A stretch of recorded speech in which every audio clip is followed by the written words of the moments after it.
Hello, ladies and gentlemen. This is William Heinman, your host, and this is Just Force 911, where we look at how our public officials do their job or they don't.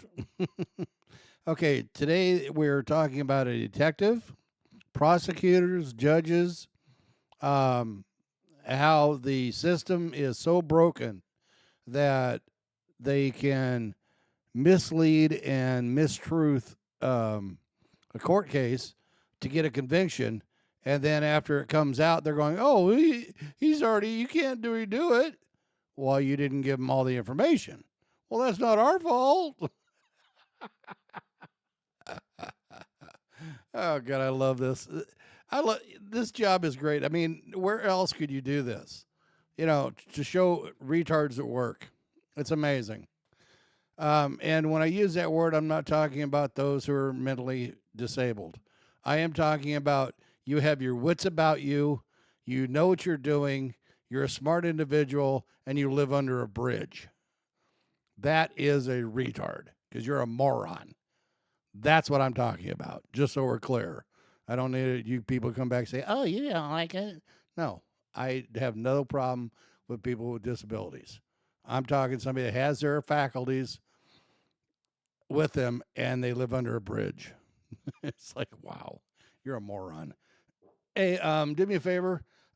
Just hit the like and share button. It helps my algorithms.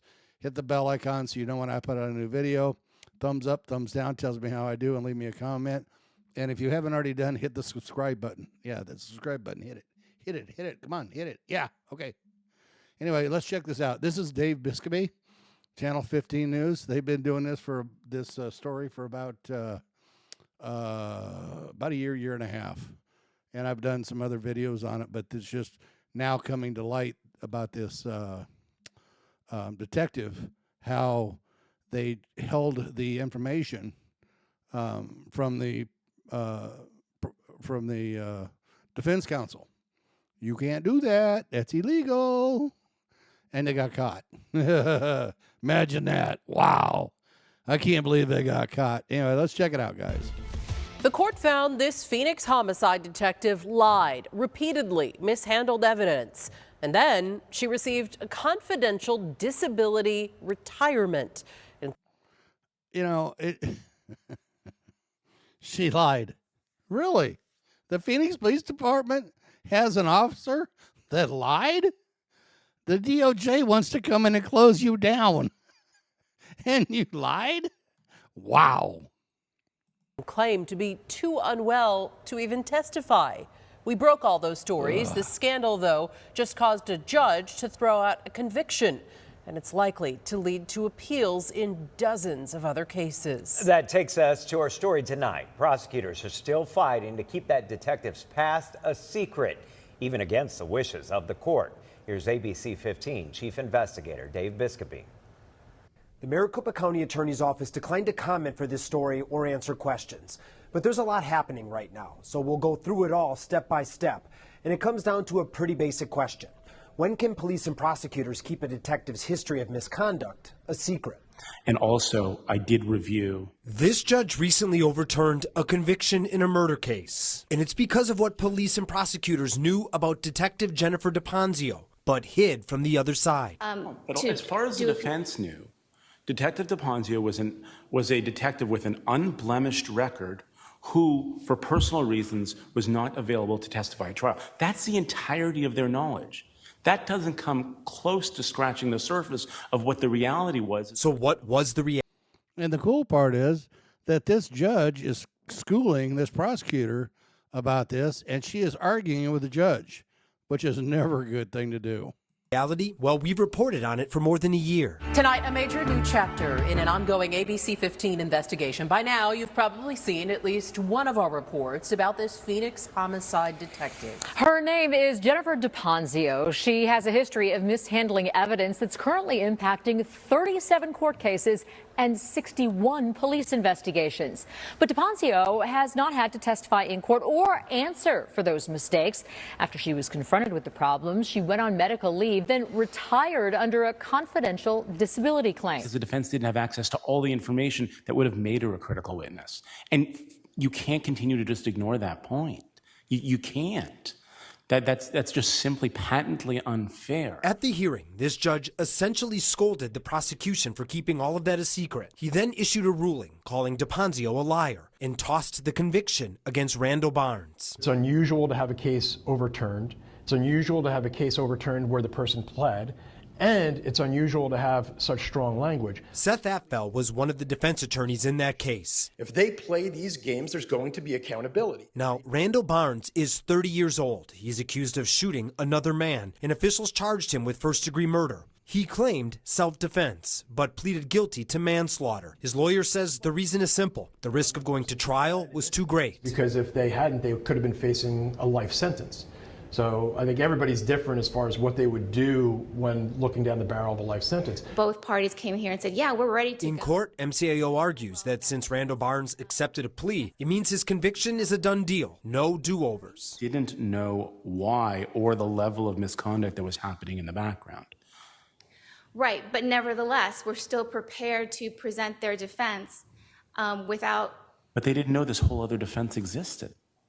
But again, you're not entitled to a perfect defense. The judge didn't buy that argument. In his order, he wrote, in addition to all of DePonzio's issues in other cases, she also lied in the Barnes case and misled the grand jury to charge him in the first place. Quote, DePonzio misled the grand jury when she testified that the defendant was identified as a shooter by a witness. And DePonzio in this matter engaged in misconduct and lied about it in an interview with defense counsel in this case. I guess in your... We got audio of that lie during the pretrial interview. Have you ever been disciplined? And I ask this of everybody.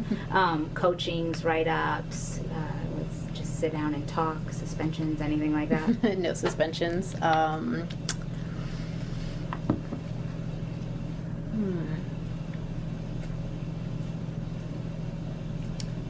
2007, failure to obey a direct order. Okay, and do you remember what that was from, like a court appearance or from a supervisor? That was from a supervisor for a vacation to Hawaii and not reporting to work during Super Bowl weekend because I was on a Hawaiian cruise. Okay, well. Anything else that you can remember? No. Okay. And that was clearly untrue at that time. She had multiple disciplinary infractions. Records show, at the time, DePonzio had at least a handful of disciplinary actions, including failure to complete reports and follow up on cases. At the hearing, the judge also asked if DePonzio is on the Brady list. Yes, she is on the integrity list. And that raised a bigger question for the... She's on the integrity list? Wow. You know, I think if I remember right, Phoenix has like 11 officers that are on the Brady list that are working. You know, it's insane. It's crazy because the Brady list is supposed to be to keep officers out of work that are on that list, but yet they keep showing up. The judge, why isn't MCAO notifying defendants in all of her past cases about her repeated problems? To the judge, that would be the just and ethical thing to do. Shouldn't the county attorney's office be notifying defendants then? I don't know what they do or do not do, Your Honor. I'm sorry, I can't answer that question. Right. That's why the judge wrote this footnote in his ruling that dismissed the Barnes conviction. Quote, according to counsel, there has been no disclosure by MCAO to defendants convicted in cases involving DePonzio. The court is concerned and asks that MCAO comply with its disclosure obligations as soon as practical. It's been more than a year and a half since all of the evidence of her misconduct came out, due to the efforts of yourself and also the efforts of several other attorneys. MCAO needs to start informing defendants who are impacted by DePonzio's actions and then let the court process play out. Some people will remain convicted. Other people may have grounds for relief. Some people may be actually innocent. It's up to the court system and the process to flush that out. So what's happening now? Well, a couple things. That defense attorney, along with the ACLU and a coalition of defense attorneys, sent MCAO a letter. It asks if they can help prosecutors go through past cases and help notify defendants. And what did MCAO say in return? Well, they said no. In a return letter, they are appealing the Barnes ruling and essentially wrote that they're not going to do what the court is asking because they're confident that the appropriate disclosure has been made. I'm investigator Dave Biscobing, ABC 15, Arizona. Well, once again, it's not the cops this time. It is the MCSO. You know, it's like, oh, it's like this gives me a headache. You know, it's just we're dealing with morons. None of these people have IQs. They can't. It's impossible. Because you couldn't do that. You couldn't be that stupid. Anyhow, let me know what you guys think on the comments. And like I said, keep watching Dave Biscobee. He has a lot of good stuff, especially on the